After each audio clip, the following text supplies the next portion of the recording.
Welcome to another episode of the Nashville Dads. This episode, we talk about preparing for the holidays, staying curious, and getting places on time. Hope you like it.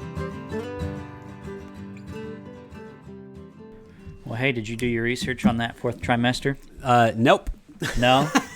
No. I found that article and sent it to you. And Yep. That I was actually have it extent. pulled up. Did you look up more about the fourth trimester? What did you... I did. What did you learn? Because I don't remember whenever I first was told about it. Let's be real here, though. My wife learned it and then told it to me, and then I did my best to pay attention to what she was saying. So that's why fragments of what she said come through. But from what I've read about it, it is really helpful to keep in mind. Please, Justin, divulge on the fourth trimester. Well, according to the article that you sent me from Pregnancy, Birth, and Baby, it says the fourth trimester is a 12-week period immediately after you've had your baby. Not everyone has heard of it, but every mother and their newborn baby will go through it. Or it's a time of great physical and emotional change as your baby adjusts to being outside the womb. So, yeah. Just growing pains, basically. If I think about it, if I moved to a new city or something like that, it would probably take me about 3 months before I actually felt comfortable in that new city. I always find it funny, the expectations I put on a baby that I don't have for my own self. Like, if you move to a new town, do you feel like after 3 months you'd be ready to go and be happy and have everything figured out? Yes. Well, that's arrogant.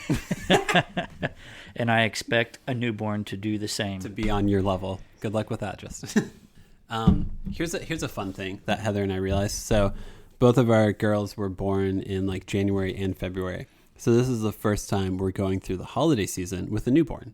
Every other time we've gone through a holiday season with a kid, they're almost one, or Yeah. Heather is 7 months pregnant. So it's actually kind of cool, or Heather and I were talking about it earlier, about how fun it is to go through Thanksgiving and Christmas with a newborn, because especially with Christmas, so much of Christmas messaging is about newborns. Yeah. Or newborn baby Jesus. So it's kind of Sweet interesting to actually hold baby a newborn sweet baby Jesus, 8 ounces. As pounds. you're is it 8 ounces, 5 pounds? It's 5 pounds, 8 ounces. 5 pounds, 8 ounces. It's been a long time since I've I seen don't know. Talladega Nights. It's a good movie. Do you think it stands the test of time? Yes. But anyway. But yeah, exciting. Yeah. We had talked about that. So do you guys get a new Christmas tree every year, or do you have artificial? We do an artificial. I think we both love real trees more, but the reality of 3 kids and a dog and a new tree that I would look up and be I'm the one watering this. Am I the one who's supposed to be watering this? That tree would not survive very long. Would your allergies be okay with it? I don't know. I'm allergic to every grass that's ever existed, and I assume I'm allergic to it because I'm allergic to everything. Yeah. I think I like the idea of a real tree, but the reality of a real tree is it doesn't actually make any sense for us. It's not that bad. But I've had other people that tell me that as well. Yeah, the cleanup sucks because the needles are all over the place, but it's pretty cool. We already set up for Christmas because next weekend for Thanksgiving, we're going to go up to Indiana for a couple days, and Heather's family's going to be in town for a couple days. So as opposed to trying to force in Christmas decorating next week, we just went ahead and did this weekend. So you're one of those couples, huh? Not usually. Usually we're not. What we are is, I would say, we both deal with an inner efficiency monster, in which we look at stuff and we're what's the fastest way I can get this done? Boom. That's what we're going to do. All right. So, or what's the fastest, least amount of stress way to do something? We're going to do it that way. Yeah. So I think Heather looked up and was oh, next weekend makes me feel really stressed to do Christmas decorations. And I was should we just do it this week? And she was yeah, we should probably do it this week. But all that to say, our kids already, I have to tell them 20 times that the ornaments on the tree aren't toys. And if they could stop touching them and playing with them and trying to rearrange them at all times, that'd be great. So that plus a real tree that has pine needles falling every single time they touch it. Heather and I try to eliminate situations in which we know we'll just be mad at our kids. Wonderful. Next level parenting. Newborn wise, I guess I won't have a problem with that right now. You won't, unless you grab her hand and make her move it to a different branch. So I'm good. I think we're good. That's something that we've done. Me and Haley have done since we moved in together is we'd go to Tree Farm in Donaldson, Secret Garden, and just get a tree. What makes you, so you actually work in horticulture and stuff like that, so you understand trees a lot better than I do. What's the difference between going to Home Depot or like a big box store like that and getting one of those Christmas trees and actually finding like a local nursery? Why would you promote a nursery over Home Depot? Other than just being at local. Yeah. It's the same thing. Is it the same thing? They get their trees probably from the same place. Yeah. But I would say like the smaller nurseries or tree farms that are here that get them from somewhere else, usually I think down south or out west a little bit more, they probably handpick theirs as opposed to Home Depot and Lowe's. Where this go, we're getting 500. Just give us what you got. But yeah, I mean the place Secret Garden we get it from, all the trees seem to be really nice. They get 4 foot, and if you get lucky and you get out there early enough, sometimes 10, 12 feet tall. Nice. How early do you put up your Christmas tree? The earliest is like the day after Thanksgiving. Yeah. Something like that. But no, I mean, beginning of December is usually when we do it. We normally wait until after Thanksgiving because it does feel wrong to Thanksgiving. You know, just put up all the Christmas decorations. You gotta celebrate Thanksgiving You first. gotta. Just like people start putting Christmas lights up before Halloween sometimes. Yeah, they do. I love walking into like Walgreens and being like, "Oh, I can buy Christmas stuff already." What month is it? It's September. And it's still we're gonna technically summer. decorate. That's too fun. But no, I think so. Yeah, it's your first holidays with a kid. What? How do you feel going into the holidays having a kid? Like, were you even you weren't even pregnant this time last year, right? No, I think we ended up conceiving probably around, I guess a little bit before Christmas. Yeah, because Haley got COVID like 2 days before Christmas. Oh, okay. And then once she got off, well, maybe it was probably a couple weeks before that, because when she got off quarantine, she took a pregnancy test, and that's we funny. knew. That's cool. But no, super excited. We're excited about going to that tree farm again. Yeah, looking at the trees with Ada, even though she probably has no idea what's going on. Of course not. Yeah, just that whole, I don't know, ceremony would be pretty cool. It is. I think having kids really changes the tone of the holidays, because I feel like so many of holiday rituals are based around children. So like whenever we were the first ones to have kids in our family, and we had kids at 28. We were both the youngest of 3. So up until we turned 28, like the 3 years of us being married before we had kids, it was just like a bunch of grown-ups and adults meeting for Christmas. Yeah. And it's just not as charming. Like they're still fun. There's still good times to be had. But that versus like... I think my girls have been asking Santa for stuff for like 3 months. It's just a very different vibe as opposed to me being like, cool, I picked my brother for the gift exchange this year. What does he want? Oh, when should I buy that? Like, it's more, I feel like before kids, it's all like logistics. Yeah. More than it is like, oh, hey, this is really cool. We get to be with each other. So I feel like the first holidays of having a kid, it does just make it so much more fun. There's so much more magic to holidays whenever you have a little kid with you. Yeah, we're excited. Yeah, we don't, for Christmas, we do not go anywhere. Oh, that's so good. Like maybe later on that day or after, but me and Haley have talked and said we want to be able to wake up at our own house on Christmas morning, open presents there, and have that as our tradition. Then maybe later that day or the next day, we will go to her mom's house, her dad's house, or to my parents' house. So, do all of your and Haley's family still live in Kentucky? Her family does, Paducah and Berna. Okay. And then my family moved down to Maryville, Tennessee. Oh, did they? Oh, cool. Right outside Knoxville. Yeah. And that's where my sister went to college, and then they moved down there in 2012 or something like that. Okay. And then my parents moved down as well. But everyone's like within 3 or 4 hours driving for you. It's about 3.5. 3.5? Okay. Yeah. That was a decent range for towns I've never been to. Come on. Nice. Well, that's awesome. I've been doing Duolingo a lot lately. What is that? It's a little app. It's a game in which it teaches you foreign languages. So okay. It's pretty fun. Is it free or? It has a free version, but you have like lives if you do it the free way, and every mistake takes away a life. But if you pay for it, which I think is like $80 for a year or something like that, then you can do it for a year. But it's pretty fun. Holly goes to a very bilingual school, And I feel like she'll be like, hey, what does this word mean? And I'm like, I don't know what that word means. And as your kid gets older, it's really, in my opinion, it's really important to continue learning stuff, because then your kid can see you get excited about things. I just feel like that's a good energy for your kid to see. Yeah. If your kid already sees you being like a grumpy old curmudgeon before you've even reached like your 40s or 50s, I just don't feel like that's going to be a good thing. No, not at all. So yeah, I'll like sit on my phone and play it, and then like try to say some of the words very poorly pronounced out loud, and they'll the girls will be like, oh, what's that word mean? What's this word mean? So it's kind of fun. What else you got going on? Man, it is such a rainy Sunday today. It is. It is just rainy and sleepy. But yesterday was awesome. Yesterday was really nice. Did we do anything yesterday? We decorated for Christmas yesterday. That's right. That's what we did. That's what I already stated. Shouldn't have done it. We shouldn't have, but like we had busy weekends. Yeah. Up ahead.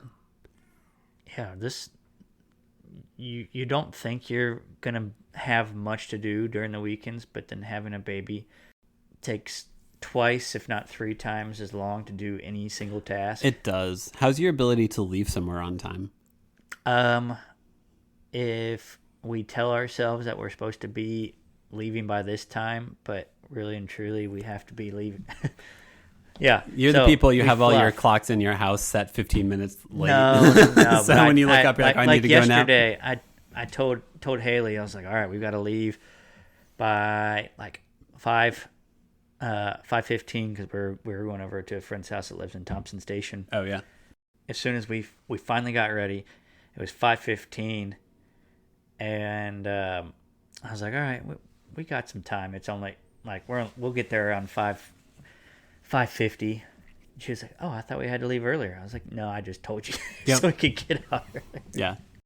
We're pretty good at leaving places on time, but sometimes, like, whenever we do leave somewhere on time, I wonder at what cost. Like, did I just make a kid cry as they put their shoes on because I needed to leave by a certain time? It's kind of how I feel sometimes. Like, we got here on time. Cool. Does your kid hate life right now?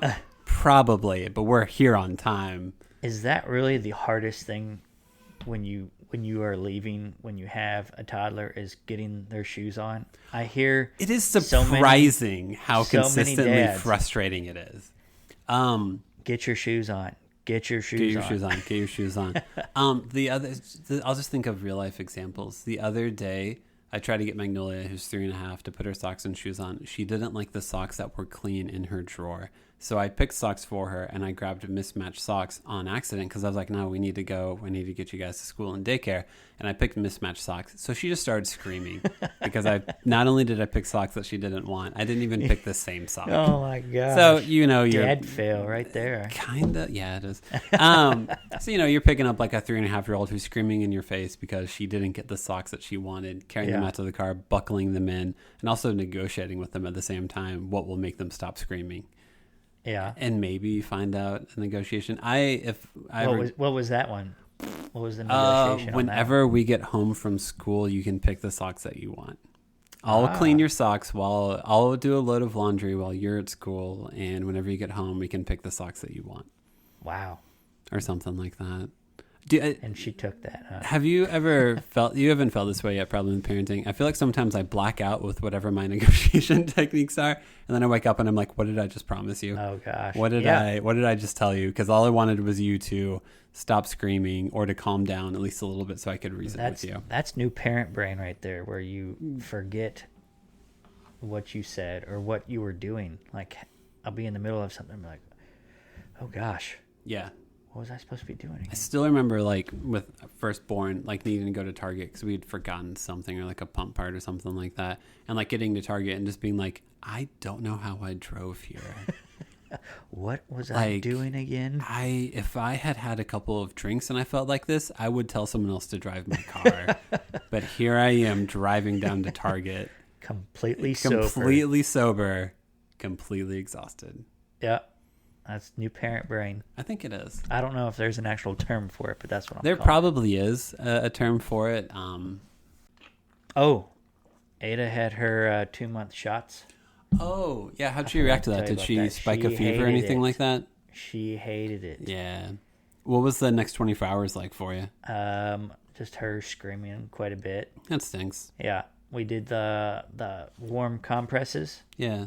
Then that didn't work. Yeah. Then we put a towel in the dryer, warmed it up, put it around her. That didn't work. Yeah. And then we finally put her in the bathtub with some warm water. Mm-hmm.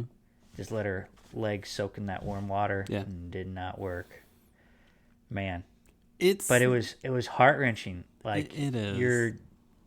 You want to cry when you see her crying like that. She was so red, her whole body. Josh, whenever he cries, he does the bottom lip quiver. Does she do like a bottom lip quiver, or does her face get like super red or anything like that? Her face gets super red. Doesn't do the bottom lip quiver, but her face just gets completely red. And then she'll look like she's crying, but with nothing. It's like she's so just traumatized. She won't say anything, and then all of a sudden, it's just a wail. Oh, does she do that? Yes. Yeah. And you're like, breathe, Yep. breathe, just scream, let it out, Yep. let it out. Let it out. I've heard some doctors say, like, the shots for your kids are usually worse for the parents than they are for the kids. They probably are. Because it does suck to watch your kids scream and then be like, I'm and, sorry. Yeah, not be able to do anything. Or, like, have them communicate and, like, all they're doing is just crying, and you're like, I don't know what to do. Yeah. How can I help? It's a fun thing to realize. I feel like before having kids, I thought like newborns they don't know how to communicate. It's kind of like the thought process I had, because all they know how to do is cry and scream. And as having kids, I feel like I'm like, oh no, they are communicating. I'm just not very good at listening to what they're saying. Ooh, so wise. Do you know? But like, because whenever some people believe, or my wife has a friend who believes like different types of cries mean different things. Yeah. Which I think is a true thing. But I feel like it's, I try to be more reflective and realize that like, it's not that my kid isn't communicating. It's just that I don't understand what they're trying to communicate. And I think a lot of a parent is trying to meet your kid where they are, even if they are an infant screaming at you, and try to figure out what they're trying to communicate and what they're trying to say. Yeah. That's a good one, man. Or I hope that if I can do that for them whenever they're a newborn, I can carry that humility with me into whenever they're like teenagers and stuff, and still feel that way. Because your kid will always be trying to communicate things. I think about it with my own parents. I feel like, I'm trying to communicate this. What are they doing? Trying to understand me. That's most of your relationship with people. Is I'm going to say something. Did I say that in a way in which you're connected with? Yes or no? All right, let me try again. Yeah. But yeah, whenever she's like screaming in a tub, she's communicating she doesn't feel well. And you're trying to communicate you're safe and you're loved. Yep. And miscommunication. Yeah. Even with a newborn. That's how I feel, at least, you know? That's awesome, man. Didn't think of it that way. One nugget. Smart. One nugget of communication knowledge in this podcast. The more you know. Devin here. Turns out when recording this episode, we just completely forgot about, like closing the episode or doing an outro. Because we don't do this professionally. So, yeah, we'll get better at it. And thanks for listening.